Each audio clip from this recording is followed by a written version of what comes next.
सबसे पहले अपडेट आपको बता दूं, शोपिया में चल रही मुठभेड़ में एक और आतंकी ढेर कर दिया गया है। यानी ये जो संख्या है आतंकियों के खात्मे की वो 4 पहुंच चुकी है। आप देखिए, ऑपरेशन कल से शुरू हुआ और सुबह एक आतंकी, फिर 2, फिर 3 और अब चौथे आतंकी के ढेर होने की खबर आई है। तो ये आंकड़ा लगातार बढ़ता जा रहा है। अगर सिर्फ शोपिया की बात की जाए तो पिछले 4 दिनों से लेके अब तक, यानी कि 7 तारीख से लेके अब तक 13 आतंकियों का खात्मा सुरक्षा बल कर चुके हैं शोपिया में। खालिद मेरे सहयोगी हमारे साथ जुड़ेंगे, लेकिन उससे पहले डीजीपी दिलबाग सिंह से हमने बात की, उन्होंने क्या कहा वो बताते हैं। जी, एक बहुत रिलायबल इत्तला पर शोपियां पुलिस ने जो सुबह ऑपरेशन आर्मी और सीआरपी के साथ लॉन्च किया था, इसमें इत्तला ये थी कि एक खास छुपने की जगह पर हाइडआउट के ऊपर कुछ आतंकियों का ग्रुप वहां पर बैठा हुआ है और इसी इत्तला के मुताबिक वहां पर एरिया को कॉर्डन किया गया और एरिया की सर्च के दौरान मिलिटेंट की तरफ से पार्टी के ऊपर फायर आया। जवाबी कार्रवाई शुरू हुई जो सुबह से लेके अभी तक चल रही है और अभी तक हुई कार्रवाई में 3 आतंकवादी मारे गए हैं। खालिद हुसैन मेरे सहयोगी हमारे साथ जुड़े हैं। खालिद, अभी जल्दी से आप अपडेट साझा कर दीजिए, क्या क्या अभी वहां पर हो रहा है। और देखिए, अभी भी ऑपरेशन जारी है और जो हम तक खबर पहुंची है कि चौथा मिलिटेंट जो भी है इसमें मार गिराया गया है। हालांकि उसका शव अभी बरामद नहीं हुआ है, लेकिन ऑपरेशन अभी ऑन है क्योंकि ये बहुत बड़ा ऑर्चर्ड है और जैसा मैंने कहा कि ये हाइड आउट बहुत बड़ा है, इसलिए पूरी तरह से जब तक ये सुनिश्चित न हो जाए कि वहाँ कोई मिलिटेंट नहीं बचा है तभी इस ऑपरेशन को कॉल ऑफ किया जाएगा। लेकिन फिलहाल ऑपरेशन जारी है, सर्च चल रही है। हालांकि अब फायरिंग कुछ समय पहले रुक गई है, लेकिन अभी भी जो है तलाशी अभियान चल रहा है क्योंकि यहाँ हथियार और गोला बारूद काफ़ी मात्रा में मिलने की भी संभावना है क्योंकि ये हाइड आउट जो है कई सालों से सक्रिय था वहाँ पर और आज जहाँ एक तरफ 4 मिलिटेंट्स को मार गिराने में सुरक्षा बलों को सफलता मिली है, वहीं दूसरी तरफ जो है एक बहुत बड़ा हाइड आउट भी हाथ लगा है। उसमें बहुत सारा हथियारों का जखीरा भी जो है सुरक्षा बलों को बरामद होगा, ऐसी आशंका लगाई जा रही है। निसंदेह एक सफल ऑपरेशन आज फिर किया गया और मैं फिर दोहराऊंगा। ठीक है खालिद, आपसे और अपडेट हम लेते रहेंगे फिलहाल, लेकिन मनीष, ये तो संदेश साफ है। आप देखिए कि किस तरह से ये रणनीति है, ये सरकार की तरफ से बनाई गई रणनीति है जिसके तहत हम ये मात दे रहे हैं लगातार। बिल्कुल, देखिए हम ये पहले जानते हैं जो शोपिया, पुलवामा, ये जो साउथ कश्मीर के इलाके हैं ये हब हैं क्योंकि लंबे वक्त तक जो अलगाववादी हैं, जो आतंकियों के सपोर्टर हैं, वो यहाँ पर रहते हैं और अभी भी वो लगातार जहाँ यूथ है उनको ब्रेन वॉश करके हथियार पकड़ाने की कोशिश करते हैं। तो हमने ये कार्रवाई करनी शुरू की है कि जो भी आतंकी हथियार उठाता है, जो भी यूथ हथियार उठाएगा, उस पहले आर्मी जो है उसकी फैमिली से रिक्वेस्ट करती है कि वो अपने घर के लोगों को रोके। अगर जो नहीं मानता, जो हथियार उठाएगा, उसका खात्मा किया जाता है। वहीं दूसरी तरफ एलसी के पास काउंटर इन्फिल्ट्रेशन ग्रिड को मजबूत किया जा रहा है ताकि जो आतंकी घुसपैठ न कर सके। ये वो मौसम है जब बिल्कुल रास्ते साफ हैं, एलसी खुली हुई है, बर्फ है नहीं और पाकिस्तान लगातार 370 के बाद से आतंकियों को भेजना चाहता है। उसके बावजूद हमारे सिक्योरिटी फोर्सेस लगातार एनकाउंटर कर रहे हैं। अगर पिछले 3 दिनों बात करें और आज के आंकड़े जोड़ लें तो कम से कम 13 आतंकी मारे जा चुके हैं और हमारे जवानों को कोई नुकसान नहीं हुआ, सिविलियन को कोई नुकसान नहीं हुआ। नहीं, लेकिन मनीष, इसमें एक चीज जो समझ में आ रही है, मनीष, जो एक चीज इसमें समझ में आ रही है वो ये कि आतंकवाद को लेकर जीरो टॉलरेंस पॉलिसी, क्योंकि मैं भारत सरकार की नीति को लेकर आपसे बात करूंगा। Gurmeet Singh ji, lieutenant general retired Gurmeet Singh हमारे साथ हैं, सेना के उप प्रमुख रहे हैं, साथ ही रिटायर्ड मेजर जनरल जीजी द्विवेदी हमारे साथ हैं। 2 खास मेहमान हैं। सबसे पहले गुरमीत सिंह जी, पॉलिसी को लेकर बात करूंगा। जहां आतंकवाद की बात है वहां जीरो टॉलरेंस पॉलिसी, जहां एलएसी को लेकर बात है उसकी अगर बात की जाए तो वहां पर स्ट्रांग ग्राउंड पोजीशन, मतलब प्रोएक्टिव डिप्लोमेसी अपनी जगह, लेकिन ग्राउंड पोजीशन बहुत स्ट्रांग है। ये 2 तरीके से भारत की पॉलिसी है जिससे भारत पाकिस्तान और चीन से निपट रहा है। ठीक कह रहा हूं मैं? बिल्कुल आपने ठीक बोला है और मैं आपकी समझ की दाद देता हूं जिस प्रकार से अपने पॉइंट बताए हैं। जहां बात है काउंटर टेररिज्म की, जहां बात है पाकिस्तान की, जहां बात है आईएसआई और टेररिस्ट ग्रुप की, वहां पर जीरो टॉलरेंस, बिल्कुल जीरो टॉलरेंस। अगर वो फॉरेन टेररिस्ट होता है तो हर हालत में उसको मारा जाएगा, अगर लोकल टेररिस्ट होता है तो उसको एक मौका दिया जाएगा, जिसे खालिद जी बोल रहे हैं, उसको एक मौका दिया जाएगा सरेंडर करने के लिए। अगर नहीं मानेगा तो उसको भी मारा जाएगा। और अगला बात जो आपने बोला है, जो नीति है भारत की, वो है प्रोफेशनलिज्म की, एक सोचे समझे रणनीति की, एक स्ट्रेटेजी की, और एक कमिटेड और डिपेंडेबल तरीके से जवानों का उसको काम करना। जो नीति है वो है इंटेलिजेंस नेटवर्क, स्पेसिफिक इंटेलिजेंस। जो नीति है वो है जॉइंटनेस, और जो नीति है वो ऑल आउट ऑपरेशन। ये टेररिस्ट को बिल्कुल भी बर्दाश्त नहीं किया जाएगा, चुन चुन के मारा जाएगा। और जो टेररिस्ट हैं उनके लिए एक संदेश है, उनके लिए ये संदेश है कि आपकी जो टेररिस्ट बनकर जिंदगी है, जो शेल्फ लाइफ है वो लिमिटेड है, आज नहीं तो कल मारे जाएंगे। तो इसलिए जरूरी है कि आप इसको अपने आप को सरेंडर कीजिए। और सबसे बड़ी बात ये है खुशी, ये जो भारत सरकार की जो नीति है, देखिए ये जो अवाम है, ये जो हमारा परिवार है, इसका सपोर्ट सबसे जरूरी है। और जैसे डीजीपी साहब ने बोला है, ये स्पेसिफिक इंटेलिजेंस से खबर मिला है इस हाइड आउट का, और पिछले जो 4 दिन के अंदर में 13 टेररिस्ट को एलिमिनेट किया गया। ये इसी की नीति है। और दूसरी बात जो आपने चीन की बहुत अच्छी बात बोली है, देखो चीन का उसको डील करने का अलग तरीका है। चीन समझता है स्ट्रेंथ की भाषा, चीन समझता है, वो समझ गया है एक बात बिल्कुल क्लियरली,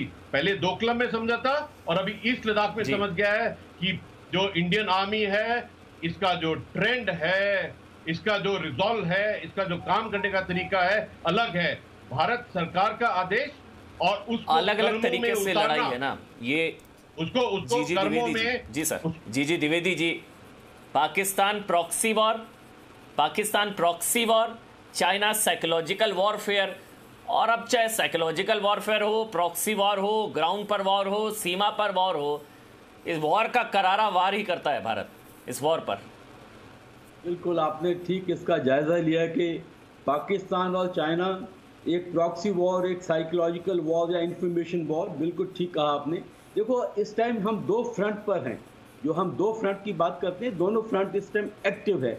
एक लाइन ऑफ एक्चुअल कंट्रोल का फ्रंट है जहाँ के उन्होंने एक धोखेबाजी की है और चीन के साथ चालाकी होती है। चीन जो है एक बहुत चालाक देश है, ये समय ढूंढता है, मौका ढूंढता है, और जैसे ड्रैगन धीरे धीरे निगलती है, इन्होंने साउथ चाइना सी पे पिछले 40 साल में पूरा निगल लिया, एक गोली फायर नहीं की। ये इनकी एक इंफॉर्मेशन वॉरफेयर है, इनकी एक स्ट्रेटजी है।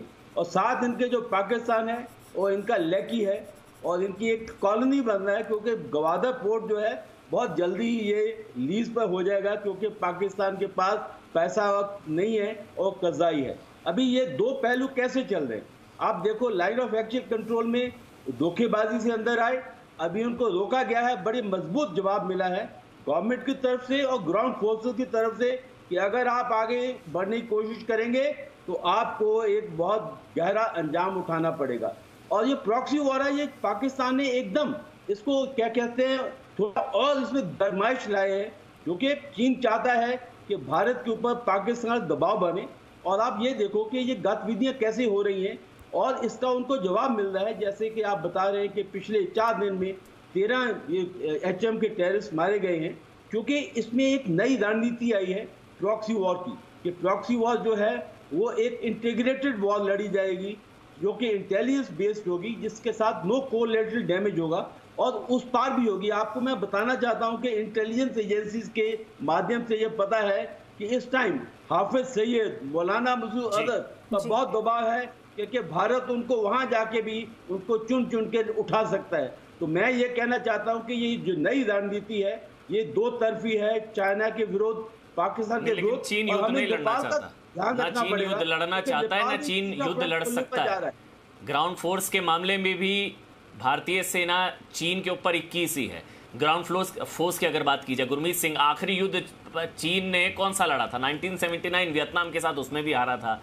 ये चीन से एक चीज तो कम से कम हम सीख सकते हैं, या उसको कम से कम देख सकते हैं कि बिना गोली चलाए युद्ध कैसे लड़ा जाता है और दबाव कैसे बनाने की कोशिश की जाती है। हालांकि वो दबाव भारत पर तो काम नहीं आया, लेकिन युद्ध तो चीन भी नहीं लड़ना चाहता, ना लड़ सकता है भारत से कम से कम, क्योंकि 62 वाला तो भारत है नहीं, ये तो चीन भी समझ गया है। और ग्राउंड पर अगर युद्ध की बात हो तो जितनी लड़ाइयां भारत ने लड़ी और जितनी लड़ाइयां चीन ने लड़ी हैं, तो चीन तो वैसे ही बैकफुट पर है। बिल्कुल, आपने बिल्कुल ठीक बोला। जो लास्ट लड़ाई जो चाइना ने लड़ी थी वो 1979 वियतनाम के खिलाफ थी और उसमें भी बुरी तरह से हारा था।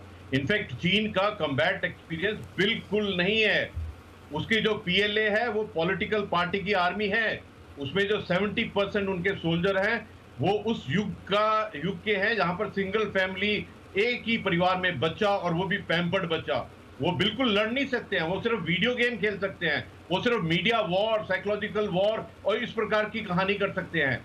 और जहां रही बात इंडियन आर्मी की, हम तो इंडिपेंडेंस से एकदम कश्मीर में ही लड़ाई शुरू कर दी थी, और तब से एकदम कम्बैट एक्सपीरियंस पर कम्बैट एक्सपीरियंस, जो 1971 में पूरे विश्व को बताया है कि किस प्रकार इस पाकिस्तान को खत्म किया है, नए राष्ट्र को जन्म दिया है, वो भी मिलिट्री के बलबूते के ऊपर में।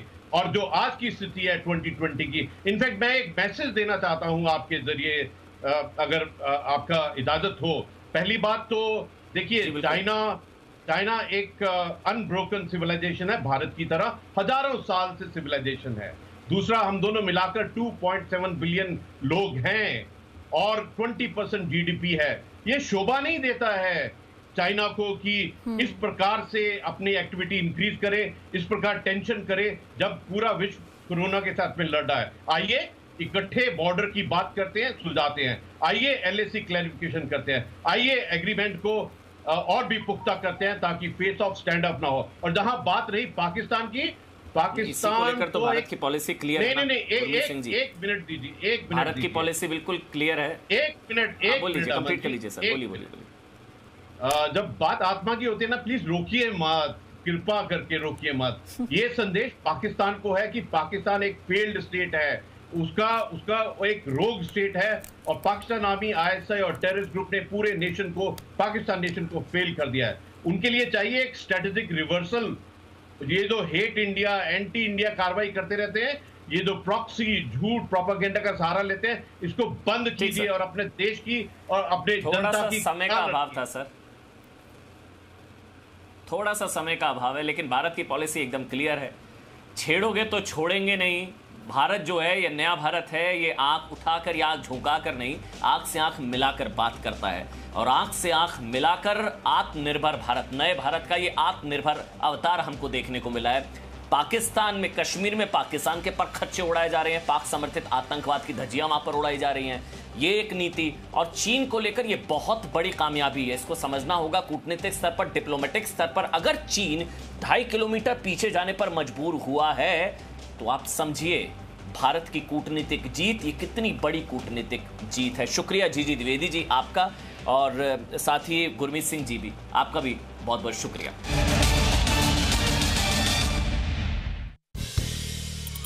नया जी न्यूज ऐप अब बेहतर फीचर्स के साथ हिंदी अंग्रेजी के साथ साथ देश की अन्य भाषाओं में भी भारत और दुनिया की तमाम खबरों का अनूठा कलेक्शन।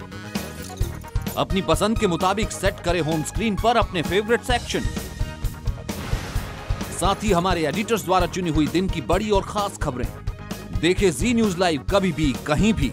मनोरंजन और सूचना से भरपूर वीडियोस,